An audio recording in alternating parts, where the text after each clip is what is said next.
আসলে কোনো দ্বিধাদ্বন্দ্ব কাজ করে নাই। কারণ হচ্ছে নোমান ভাইয়ের ভিডিও আমি অনেকদিন ধরে দেখতাম, ফলো করতাম। তো এখানে আমার পরিচিত আরো একজনকে দেখছি এর আগে গাড়ি বুক করছে। তো আসলে আর খুব একটা অল্প নামমাত্র একটা টাকা বুকিং নেয়। সো ভয় পাওয়ার আসলে কিছু নাই। খুব অনায়াসে আপনি এটা বুকিং করে প্রি বুকিং করে রাখতে পারেন।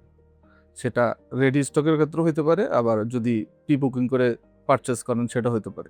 বুকিং থেকে শুরু করে আসলে সার্ভিসটা খুবই ভালো ছিল, স্মুথ ছিল। কারণ হচ্ছে আমি যখনই কল করছি বা কোনো কোশ্চেন করছি তারা সাথে সাথে এটা রিপ্লাই দিছে। ভালো মতোই আমি ইনফরমেশনগুলো সব পাইছি। গাড়ির সবগুলা পয়েন্ট কি আছে, কি নাই, কি পাবো না পাবো সব ডিটেইলস বলছে এবং তারা তাদের কথা রাখছে যে ১ বছর কথা দিছে সার্ভিস দিবে। তো ইনশাআল্লাহ যদি ওইটা পাই তাহলে 100% যে হ্যাঁ, সার্ভিস ওকে।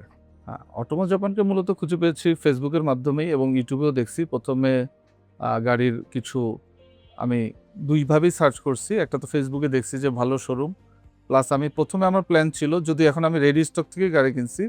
১ম এ আমার একটা প্ল্যান ছিল যে আমি প্রি বুকিং এর মাধ্যমে, প্রি অর্ডারের মাধ্যমে গাড়ি কিনবো।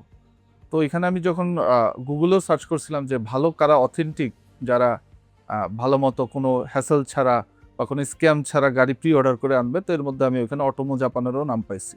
তো ওইভাবে ওদেরটা মানে আপনাদের সাথে এরপরে ভিডিও দেখছি, নোমান ভাইয়ের কিছু ভিডিও দেখছি। এরপরে সিলেক্ট করছি যে না, এখান থেকে এটা নেওয়া যায়। এখন পর্যন্ত যতটুকু সার্ভিস পাইছি আসলে ১০ এর ১০ তো আসলে কেউই না, আমরাও না, আমি কেউই ১০ এ ১০ না।